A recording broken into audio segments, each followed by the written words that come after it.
Game number 1 in our next best of 3 series. The second season of Banshee Cup continues. We have Infernal Shrines, it's Playday number 2, and we got Team Daykwaza going up against Team Ultralisk. So, once again, we have a Captain's Draft style. This time you probably already figured it out by the team names. So we had individual players sign up this time for the tournament instead of fully formed teams. More than 100 players signed up for the Banshee Cup for the second season. And then after we closed the registration, the players voted for the 8 captains. And then afterwards, the 8 captains drafted their teams from the player pool. So now we have 8 teams that play a full round robin in the first phase of the tournament. As last season, we have $2,500 of total prize money, all powered by Psychic, by Kevin, the Heroes of the Storm Sugar Daddy, that is keeping all of this alive here. But we changed it slightly, because we put only $1,500 as the actual prize money for the tournament in. So this will be split amongst the top 3 teams. And the remaining $1,000 go to the bounty pool. We introduced bounties as a tool in the previous season. And we keep the same thing still going on in season number 2. But with a bit of a different approach. So instead of for a completed bounty getting a fixed amount of money, you're getting 1 ticket for the prize pool. So let's say, for example, during the entire season, there's only a single team that completes 1 bounty. Then they would get the entire pool of $1,000. If there's 2 teams that complete a bounty each team would then receive $500 and so on and so forth. So the bounty pool is going to be split at the end of the season. And depending on how many bounties you completed, you're getting a bigger or smaller chunk of the prize pool there. Which will allow a lot of teams to actually get some prize money, even though they might not make it into the top 3 of the tournament. And just to give you guys also a bit of an idea, these are the bounties that we are talking about, so we adjusted some of them. The whole concept between the bounties is that we want to make games interesting. It doesn't have to be something that isn't played a lot, it's just sometimes that we want to see something that we haven't seen in a while, or we want to see something that we perceive to be fun. Not all bounties are on the same difficulty level, and they're not meant to be. They all receive the same reward, so to say, but some are meant to be easier to complete for the teams, some are a little bit more tricky, and of course each team has their own bounty board. So we already had Gazlo played and he won. We had a Cho'Gall victory, and the teams that did that cannot farm the same bounty over and over and over again, but everybody else can still complete that bounty for themselves. Just as a bit of a side note here on how that system works. Now, once again, if you want to have more information, if you want to keep tabs on who has completed what, if you want to see the standings and all of these things, you should check out the Discord. You'll find a link to Discord in the description. It's the easiest way to keep tabs of all of that. So yes, if you want to know more, then check it out. But usually, we're of course going to try and reference back to a lot of those things in the games and in the commentary here as well. Leo and Diablo kick us off. We have 1 draft rule in the tournament, as usual, and that draft rule is that a hero cannot be played twice in the same series. So right now we got Junkrat, we got Whitemane and Garrosh over for Team Daykwaza. And yeah, the double pick for the blue team to see what they are now pulling off here. With bounties, it's also very important to note this is very optional. So this is meant to be optional. This is meant to be something that incentivizes teams to sometimes, when they feel confident, to pull something off. But this isn't meta madness where you are trying to force teams out of their comfort zones. They can do it, but they don't have to. So a bit of a different approach with a similar goal, not quite the same. We now have Außenseiter on Vala for Team Ultralisk. And Ultralisk, they already won. They won with 2-0 against Team Dino on Playday number 1. So another victory here would go a long way for them. We have with Malfuria now also roots that can not only lock down the entrances to any shrine, but can really help them here to get some control over the front line on the side of Team Daykwaza. Blaze in, and we get Hanzo. Team Daykwaza, by the way, was the team that completed the Gazlo bounty. So Daykwaza also is coming off a victory in on Playday number 1. And yeah, pretty curious to see how they are going to play it out now on day number 2. If they're going for another bounty, for example, or if they're just going to play this just straight up. But yeah, Daykwaza winning with Gazlo was pretty epic. Ultralisk as the final pick, and there's Imperius, and with that we're heading into game number 1 of the best of 3 series, everybody. So let's go. Game number 1, X-Ray on Malfurion. We got Außenseiter with the auto attacks for Vala, Ultralisk on Imperius, Porky with Diablo. Big shout out, by the way, to the NA players that are signing up for the tournament. I talked a bit about a Hyde playing for Team Dino just recently, but of course we also have NA players that signed up and were drafted. Those games are all playing out on the European server, so shout out to everybody that is playing cross-server with a disadvantage there. We got Meneldo on Leoric, and on the right side of the map for Team Daykwaza in red, we got Ion on Garrosh, we got Dark Druid on Hanzo, Madara on Junkrat, Daykwaza on Blaze, and Gamerboy is playing Whitemane. So, let's go. We already have Warbreak on level 1 this time here for Garrosh. We're getting the extra wound timers for Junkrat. And we're going to keep our eyes on Vala and her stacks. So, let's see if Außenseiter is going to be able to get his Cowgirl to a decent damage output in the late game. Meneldo with the money pick, riding with style into the battle here. And off we go. It is time to partay. No big team fight at the beginning though. They were already lined up, but nobody made the full commitment here. And started to go all YOLO on the middle. But now Porky gets caught and killed. So yeah, Porky goes down, he gets eliminated. They're trying the counter kill on Garrosh, but they can't. So off we go. 1 kill to 0. We're now having all the way up at the top Daykwaza going in a one-on-one up against Meneldo. Over there on the bottom right, the camps are now currently being taken pretty quickly after the 1 minute mark. Of course, that's one of the priority points for the two teams, getting some extra lane pressure and experience going for themselves. And it seems like they are already working on the next kill. Ultralisk becomes the target with Imperius, but they're turning it again on Garrosh. Cannot get that kill though. Got a little bit close there for a second, but they can't quite get him. Daykwaza now. He gets body blocked and he dies. They were hoping to get the kill against Porky and he goes down. What a bloodbath. Vala is gone, so is Malfurion. Boy, oh boy. 3 kills against 1. And of course, to make matters worse, one of the heroes that they just lost is Vala. That means that 5% of the attack speed bonus are now gone. And the camp is gone too, so they lost the position on the map, they lost their camp, they lost Vala, they lost multiple heroes, they're trailing in experience at this point. This is definitely not the start that Team Ultralisk wanted to have here. This was pretty rough. For Daykwaza and his team, this is fantastic on the other hand. This is exactly how you want to open the matchup. They already were victorious on the first Playday, they even completed a bounty with Gazlo. And now with a great start into the second series here on Playday number 2, things are already looking up for them. So, yeah, not bad. We got, for now, I mean, we have them with nearly a level of an experience lead, which is massive if you're talking about the first objective. It's always that race towards level 7 and the additional talent that we're talking about. So if you're in a position where you can grab that more or less for free because of the early game kills that you got, I mean, that's great. That could give you a free Punisher more or less. Now, I've got a quick pause here, too. I'm a little bit worried because it's the blue team that is pausing, and X-Ray had some trouble as all of this started up today. He had some blue screens, apparently, and they were already worried that he wouldn't be able to make it into the game, but everything seemed to be fine. It's not X-Ray that's the problem, though. Apparently, it's the North American internet that's the problem here. Diablo has dropped, so Porky isn't here. Yeah, NA internet, maybe not necessarily the most stable here. I think they're a little bit like Germany in that regard. The internet is new for us. So, yeah, Porky's back, so that's the good news. Maybe the ping was a little bit too bad. But, yeah, the problem is still the same. The Shrine starts, and there is a big lead in experience, which will lead to an early level 7 for the team. So, Daykwaza and his boys, they definitely are, at least for now, in the driver's seat. So, yeah, we'll see. But yeah, at this point, already the attack is coming. Over here, we are having the... Oh, nice root! And Madara in trouble, and he gets away! How did they not get that kill on Junkrat? Ion towards the end with a nice throw too to ensure that Madara does not go down.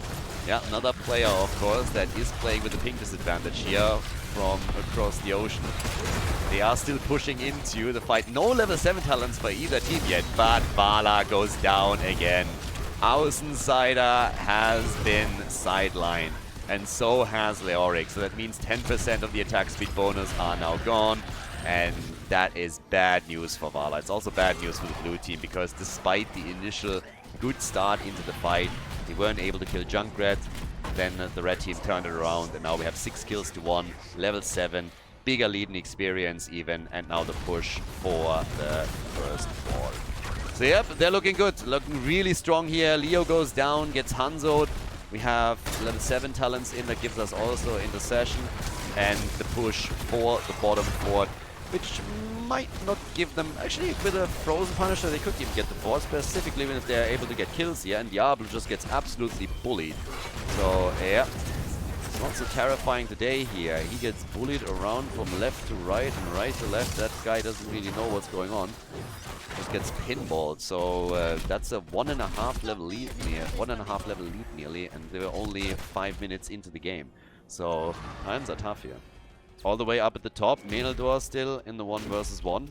We're now having on top of that also with Hot Pursuit for Vala at least level 7, so she can work around the hatred a bit more. But not a lot of stacks. I mean, if you're looking at her situation right now, Außenseiter has died twice. There's 10% of the attack speed bonus gone, so the Gambit is not working for him whatsoever. And he also hasn't gotten too many stacks on his level 1 to boost the damage on these auto attacks. 23 is nothing to write home about.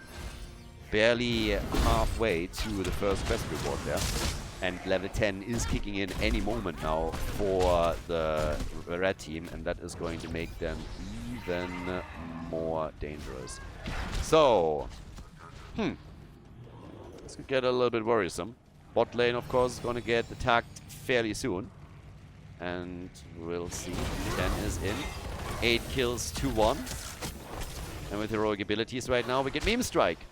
So, yep, Meme Strike is in the house. That's gonna be specifically well, first of all, we could get that jet propulsion maybe as a stun and a Meme Strike. It's also really nice control on the shrines. And then later on, when you get the cooldown reduction, you can really just start to boost the value. But I said this in the past. It's kind of funny to me because Madara is actually not playing Hanzo. And Madara is one of the first players that I ever saw use Meme Strike regularly. And he was the first one, that was years ago, that convinced me that if you play it properly with your team and everybody is just lined up on it, you can get lots of value out of Meme Strike as well, because he always got value. Even if he didn't get a kill with it, he was able to just drive a wedge between the opponent's team and isolate targets to then get kills. This was always super impressive to me how he played it. And yeah, that was definitely something that was super, super cool to watch. I told him so at the first offline event in Miami when we met, and it was real fun. But he is not playing Hanzo this time. But still, you can obviously, here on the side of Drake, get a lot out of that if you want to zone the opponent off a certain spot, like a shrine. And then later on, when you get the cooldown reduction around level 20, you get insane value and also good damage out of it. So while Arrow is normally the weapon of choice for most players, and for a very good reason, because of this high utility value that you're getting with it, the stun chains that you can establish, there is still a certain amount of value that you can get from Meme Strike, also depending on your own team composition. Occasionally we get it comboed off with Leoric, for example, so that once Leo gets the Entomb out, you're just running a Meme Strike over it and you're trying to get the damage connected that way, which can be pretty fantastic as well. So, just as a bit of a side. Now, either way, with 8 kills to 1 now, we have half a level missing until 13, so the objective is spawning at a pretty good point in time for Team Daykwaza, always assuming that somebody will be able to get that half level for them. And it seems like Blaze in the middle is currently on the job already. So the blue team has an initial start onto the shrine for that very reason, because they're trying to play this a little bit slower so that they can get their value and get their level 13. But now that they're moving towards the top, they go for Diablo again, Porky, and yeah, okay, so they're trying to zone them away from the entrance, which they've done. Außenseiter is low, very low, a bit too low, but he survives. And the barbecue play, on the other hand, against Madara might end up with a kill against Junkrat. Uses the bunker and is still alive. Damn, son. Not bad. So, yes, he makes it. And now they're turning it on Leoric and killing him. Leo is down. There's another jet propulsion. They go for Malfurion. X-Ray nearly getting murdered. Yes, Diablo makes the next engage happen. And Garrosh just walks away from it. First quest reward for Vala, but the wall is now slowly falling and the red team is just unkillable. They're sustaining themselves throughout everything here. Another attempt, but this time finally they're getting Drak here. So Hanzo goes down, and this might be the opportunity that the blue team has been waiting for. Team Ultralisk now with a chance to take a Punisher and maybe take a few structures down as well. Because up to now, it was definitely the opponent that was calling the shots here.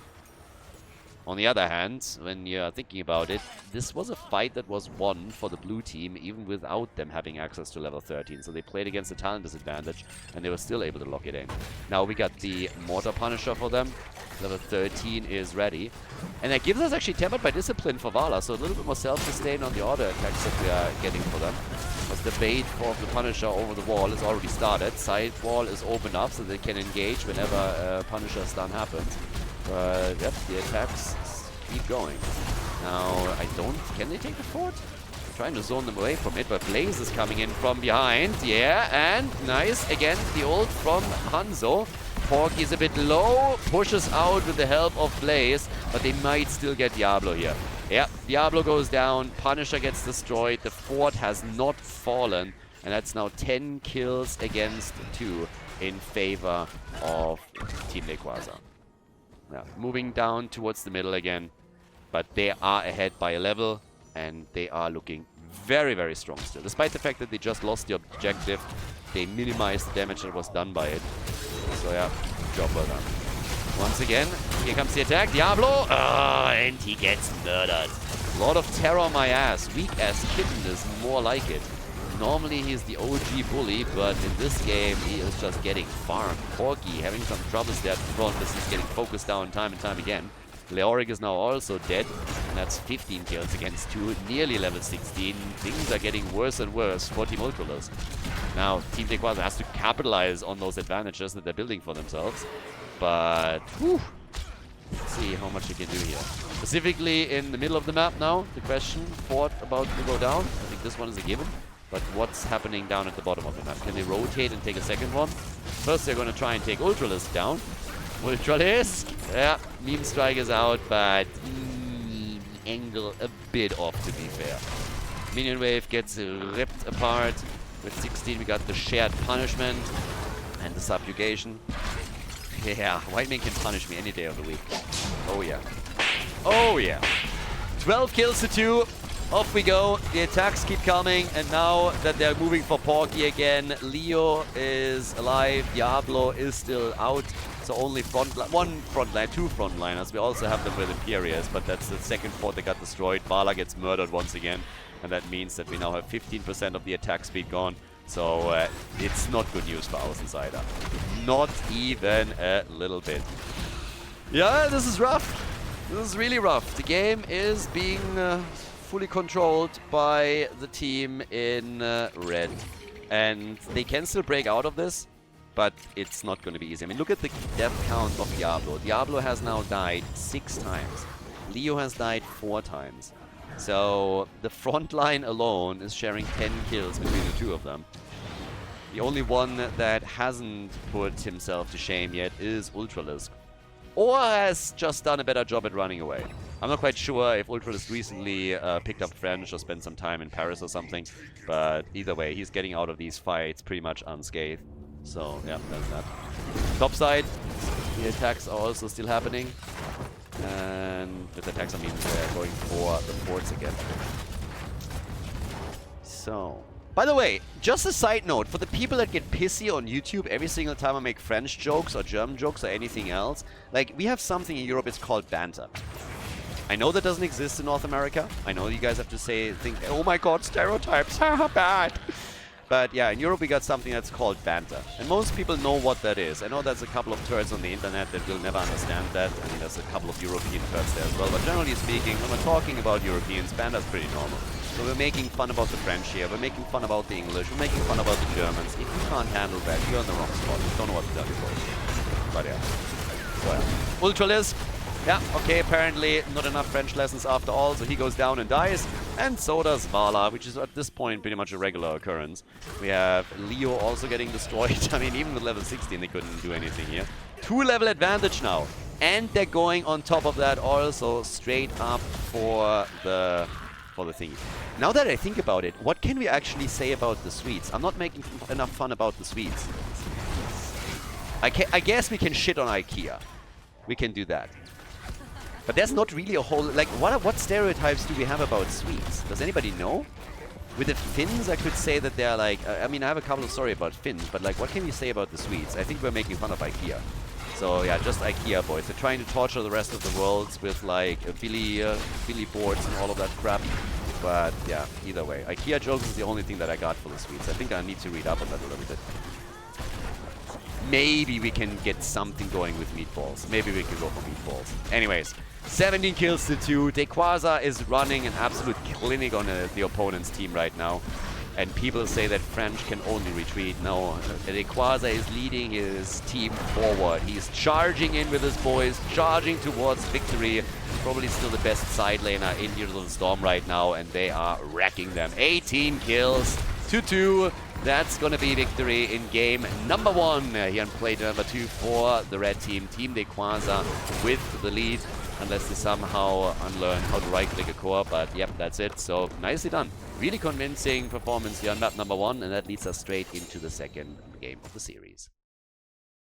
Before we head into game number 2, make sure that you subscribe to the channel if you haven't done it yet, so you don't miss out on any future content here on Khaldor TV. Garden of Terror, game number 2. Daykwaza in the lead, not only in the lead, pretty impressive performance as well. So yes, they were absolutely crushing it there.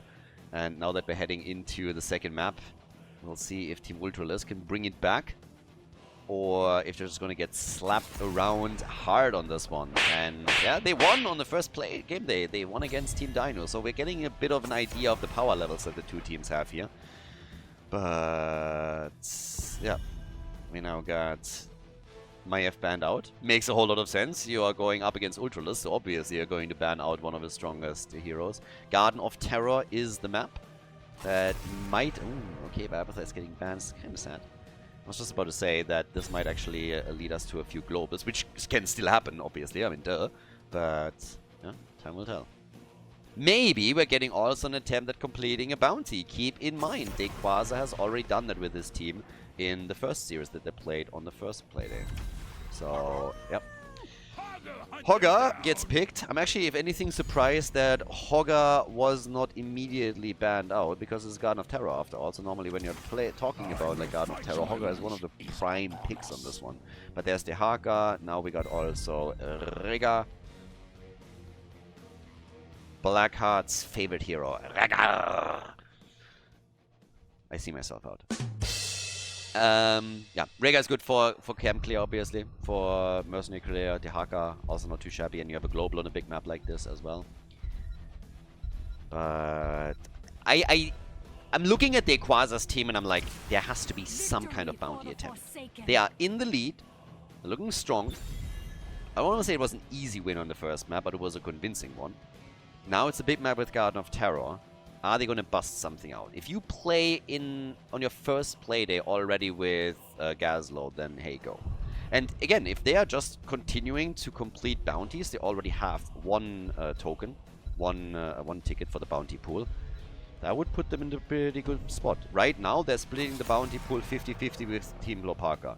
If they get another one right now, that would be 66 to a 33% split between the two of them.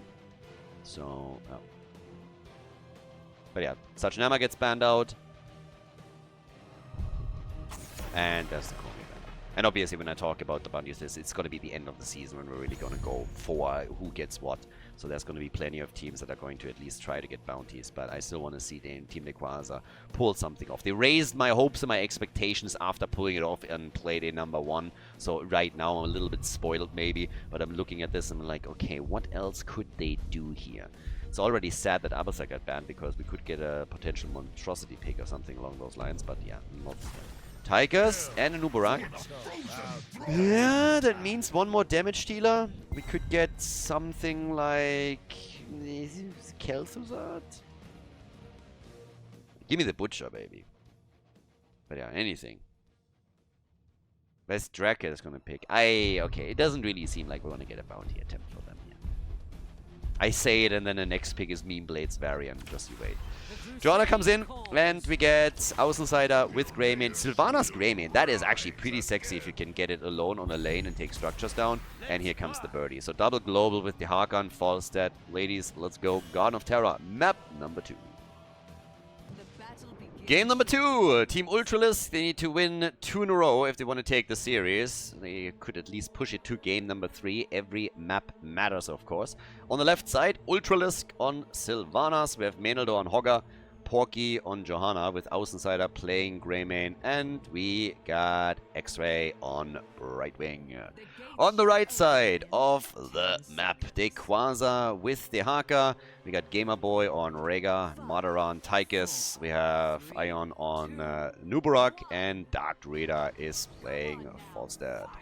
So, let's go. Let's see who's gonna take game number 2. Can Daykwaza and his team just continue where they left off on the last one? Madara, what is this shit? What is this? This isn't even a mount. This is an insult to the eyes. That's what we're getting here. This is disgusting. I don't want to see crap like this in my games. I'm sure you have an epic and unique mount somewhere, and then you're also just striding around on the battlefield, trying to show it in all of its disgusting glory. I am heavily disappointed. So if you're going for the Speedo Boy, then you also have to come in with a proper mount. But this is just, no, this is an insult if anything. I mean, if we were in America right now, I could probably sue him for damages or something, because this is just absolutely not okay. But, yep. Either way, at this point, we're looking at 2 globals for the map. And this is a big map, obviously, so you could really get a lot of value out of a double global play if you properly execute it. So we're going to check that out.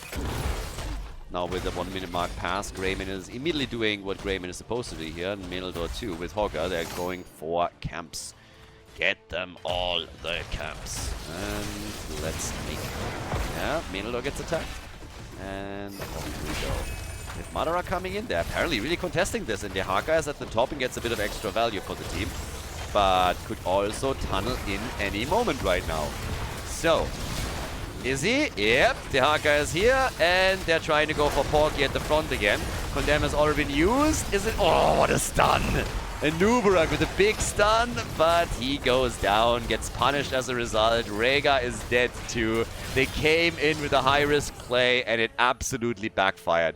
3 kills against them. They're losing 3 heroes in the process, and that of course hurts. Sylvanas taking all 3 of them out, so they wasted some time. They didn't get a camp, and now they also lost 3 heroes and are therefore behind in experience.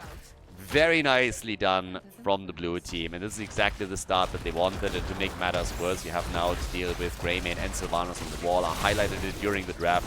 That's exactly what you are looking for, essentially, when you play those 2 in combo. Außenseiter is staying a bit too long here, on the other hand. So, yeah, he at least gets punished. So, I guess there's a silver lining here. So, yeah. Oh, they actually got the camp. Damn, they actually got the camp. My bad. I thought the blue team locked it in, but nope, they stole the camp. Still not worth it. Still not worth it. Losing 3 heroes and then the bottom wall. Yeah, but I guess it's better than nothing. Could have been much worse if they lost the camp too. So, yeah. I thought it was a blue team that locked it in. Anyways, Brightwing is now up at the top, has to deal with the Haka a little bit, who, to be fair, is also getting value for them here. So yeah, good on him. And down at the bottom of the map, party also continues. I guess as the game is moving into the mid and the late game, the 2 globals are going to start to do a little bit more work on all of this. We have Master Assassin again. Quick reminder, this is because of the passive. It applies to Odin as well, so that's what you're going for it. And I will use this as another example, because people have all looked at the bounty board a bit and have also said like, hey, why is this a bounty and why this isn't? Some of the bounties are really just there because we think games where a certain hero or a certain talent are being played are fun. Good example is Illidan Hunt. Illidan is played a little bit these days, and Hunt is played more than Metamorphosis, but Metamorphosis is boring and Hunt is fun. And the win rate of Hunt Illidan is honestly not really all that great, but every time you see Illidan in a game with Hunt, it's just fun to watch. So that's why it's one of the rewards. On the other hand, if you're looking at Tychus, you could make an argument for, hey, why are we not having a bounty for Tychus with Drill? And the answer is simple. It's fucking boring. Tychus Drill is boring. When you see it, you make fun of it, and you're just saying like, alright, this is a crap talent, and it's definitely a handicap, but it's not about handicaps. It's about trading games or seeing some games that are just a bit fun. So, yeah, Drill isn't fun, so it's not a bounty. On the other hand, when you have Kalthas with Conviction on level 1, that might not be the biggest thing, but it's at least fun to see if he can complete it or not, and then how he can deal with the damage over the course of the game. And with the completion of the talent in the first place, of course. And noteworthy here, while we're talking about it, when Kalthas picks Convection, they don't actually have to complete it. They just have to win the game. So that's another thing that I should probably point out there, as False that gets farmed down at the bottom of the map. So he's gone, but Sylvanas, yeah, he's dead. I mean, he tried. Did his best thing here, but that is the end of Sylvanas. And now we have 2 kills against 4, so they worked 2 in. Lost Falstad, but got the counter kill. And in experience, the teams are now even once again. So, yeah, not too shabby. Drawing even on the kill count again, doing some good work there. Red team, they have started off with a bit of a setback, of course, at that camp. But now they are looking a bit stronger on it. Yeah. Now they're definitely doing a bit more work with all of this here and are starting to look much, much stronger on this. So, level 10 abilities are going to kick in soon. Roughly around the same time for both of the teams, or at least that's what I would assume here. We got Außenseiter still sitting in the middle. He's been struggling with Vala a bit in game number 1, and now it's a question of how much damage he can actually do with Greymane. But the ults are kicking in as the teams are going for the second seed. The first one has been picked up by the blue team, and they are even doing some damage now in the middle of the map at that wall. But it seems... now Pocky's going to interrupt. Yep, he comes in with the shield glare. But can the red team get that seed, yes or no? Because if the blue team claims it, that would be pretty sexy for them. If you get 2 seeds right early on, then that means your opponent is going to be pressured at every single objective that spawns after that. So that would put them into a really comfortable position, but they are missing out on it. It's the red team that indeed claims it. And they're still pushing at the top with a few of those mercenary camps. And it's a big map. This is really one of those maps where mercenary camps are insanely important. This has also heavily influenced the draft. The picks on Rhaegar, Hoggar, Greymane, Sylvanas can all, to a part at least, be explained through that. They get extra priority here. Außenseiter claiming the camp, but Porky's in trouble. And it might be the end of Jojo, and indeed it is. Jojo is down.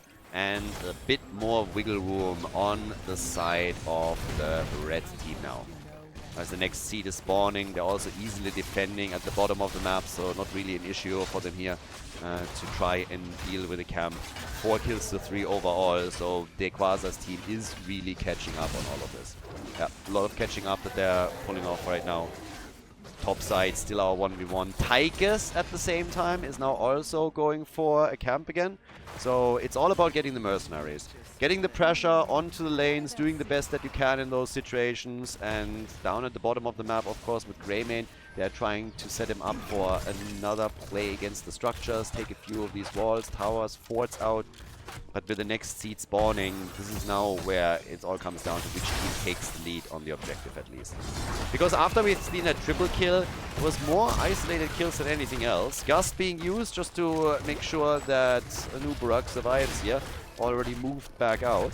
They can always try and go later on for a Gust after they use their Cocoon. So that's an isolation play that we have seen in the past occasionally. It's not quite as good as going Stitch's Gorge with the Gust, but it's still something that is worth pulling off every now and then.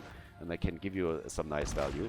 They're using the globals nicely, by the way. So Daykwaza pushing at the top as the rest of the team is focusing on the opposite side of the map at the bot lane. He's really doing some work for them. It's about the small advantages that they're getting here for themselves that they want to build up on slowly but steadily. So yeah, they are definitely getting some value out of the globals already. And it's early in the game. This should increase as the map opens up a little bit more. As they're getting more opportunities to properly utilize that. So, next seed is spawning, and this time on the side of the blue team. That's actually really favoring Team Ultralisk now, because they are already ahead on the count. So here's the chance to get the first objective. But Porky gets cocooned over here. They're trying to get the kill. They were shutting down the Brightwing engage. Stuns are coming out. Gast, Porky still in trouble. Ancestral, they want Joanna, but they can't get her. They might be able to get Brightwing on the other hand. And yep, they do. The Fruit Fly is down. Trashwing gets trashed. And now they got full control over the area and can go for the seed and maybe even another kill as they're trying to go for Hogger, who's trying to Pog out. Pog straight back into the fight though, and is finally getting away. No, he goes straight into Falstad, and the birdie is just taking him on. Another gust into a corner is putting Außenseiter into a tough spot. He falls 2 seeds to 2. Now the lead in experience for the red team, and they have not only caught up in kills, but even surpassed their opponents. Sitting at 6 kills to 4 now, and looking stronger and stronger and stronger on this one. Really, really nice performance now from Team Daykwaza, and it seems that they might just be one of the top dogs in this tournament. Their performance on both Playdays has been solid, and jumped ahead too soon, yeah. But with a 1-0 lead in the best of 3 series, they are now looking very good on the second map as well. So, camps are up, and they're going for those. Seed is spawning at the bottom of the map. They get most of their cooldowns back for that. I mean, honestly, they should have all of them up. Rhaegar, by the time that he needs it, will have Ancestral Healing too. And they get level 16, so this is a really shitty spot for Ultralisk's team to be in, because that's the question. Do you fight that, or do you just give them the Garden Terror? It seems like they're deciding to give the Garden Terror up. There's no interrupt attempt, nothing of the kind. If anything, they're just accepting it because they know going into a team fight against a level 16 talent advantage would be a problem. Now, they're going to try and defend this as best as they can. We got Epic Enter on level 16 now for Nubarak, so that he can epically enter the opponent's backline and get them all stunned out, setting them up to get wrecked. But here comes the push. Not a single fort has, by the way, fallen in this game up to now. We are 11 minutes in and we have some really powerful push comps, specifically with Greymane and Sylvanas. But not a single fort has been destroyed up to this point, and it could change right now. Could change right here, right now. The Haka is pushing up at the top, down at the bottom. They're getting quickly defeated. In the middle, a bit more damage being done. But yeah, even this fort might survive. Cocoon already out at the top. And they want to go for Sylvanas. And they get Sylvanas. Sylvanas is gone. Außenseiter is pushed back. And now they're starting to make their move for the fort. The one in the middle is also about to go down. So I guess they're going to walk away with 2 structures that get destroyed. The blue team picks up level 16, but it's obviously too late to have an actual impact in the fights here. And yeah, they're trailing. And that means the globals will also get some added advantages for the team now. This is what's about to be expected. So yeah, good stuff. Alright, so attacks are still coming. Still starting to make their plays here with another camp that gets stolen. They like this one. They took it already early on. And guess what? This time they don't even have to pay for it. This time they didn't lose a hero in the process. So Odin gets popped immediately, and they're starting to make a move at the bottom 4. This is the final remaining outer structure of the blue team. Daykwaza's team in the driver's seat right now. The German boys over here doing their best. Mostly Germans. Hoggy is actually the only one that doesn't speak German out of the bunch. So yeah, which I don't really think is an issue, but it's still kind of noteworthy. So yeah, alight himself here with the bureaucrats. 7 kills to 4, and again the spot for the team in red is just amazing. Now, of course, we still have the 2 seeds for the blue team. This is probably the one saving grace that they still have, the one chance to bring this back. Because if they are able to, you know, come in and say like, you know what, boys, we are at this point just going to make sure that we're going to grab the next seed. We're going to get an objective with that, and then we can maybe take some structures out as well, close the experience gap a bit. This is definitely possible. This is something that they could theoretically try and do here, and I wouldn't put it past them. But for that, they really have to step it up, and it would be good to start it off with a kill. If they can take the Haga down, for example, that's all they need. But Drakia is there. Doesn't even have to use his gust just yet. Is forced into it and uses it after all. Just tries to play it safe here, and yeah, they're good to go. And at the bottom of the map, there's another chase, but I think this one is a bit more successful. Madara goes down, and finally they have the numbers advantage. They got the numbers advantage, but can they get this seed? That's the bigger question. I mean, they're trying, but the red team is already on it. Red team is already on the seed and is trying to grab that. At least delay it, because the blue team, they know this is their chance. This is their moment. This is the one opportunity that they have where they can maybe make a bit of a difference, and they grab it. They get the Garden Terrors. They're trying for follow-up kill. Oh, Menador! Menador's low. Forrester is trying to get away. Ion on the Nuburak is diving back out, and Daykwaza was coming in too to assist his team, but they didn't have to engage there anymore. But yeah, this got spicy. This could have been a follow-up kill, and if they're staggering deaths on the red team side, then they have a good chance of, you know, taking this. So the Globals are moving out on the map in an attempt to take some of the hit points off the Garden Terrors before they're even engaging structures.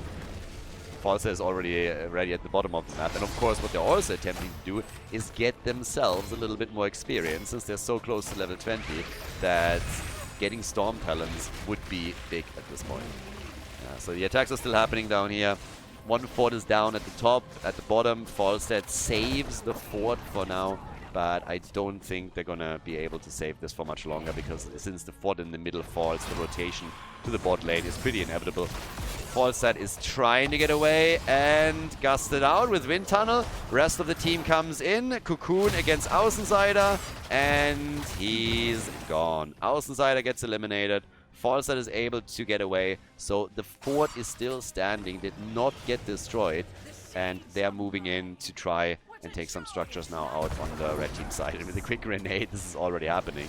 That level 20 advantage is obviously brilliant for them, and they're trying to do as much damage as they can while they have that window.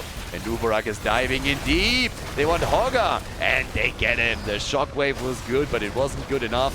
And now, with the Ancestral use, they ensure that everybody was still in play here. Sylvanas is dead too, and that opens the keep up mega wide. So, great job again from Team Daykwaza. It was a huge setback when they started to lose some heroes, and then also lost, of course, the seed and had to face off against the Garden Terrors. But now they have a chance to clutch out the game and take victory in not only on Garden of Terror, but also in the series itself. With Brightwing gone, so are the hopes and dreams of the blue team to try and turn this one around. So Ultralisk, they're going down in flames here. Playday number 1, the blue team takes it against Team Dino without losing a map. But here on the second Playday, Team Daykwaza proves to be superior, absolutely farms them, goes through them like hot butter through cheese on that final map. And with 12 kills to 5, we have a clear winner. Team Daykwaza with a very nice standing now in the second season of the Banshee Cup in our round robin phase. Job well done as they lock in the W on Garden of Terror. GG.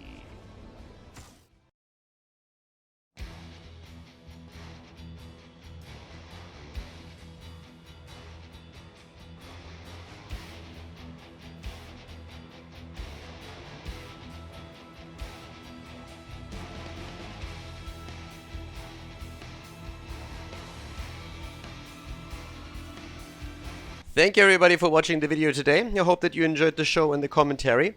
And keep in mind that the spoiler protection that is going to run for the rest of the video is made possible by all the support on patreon.com.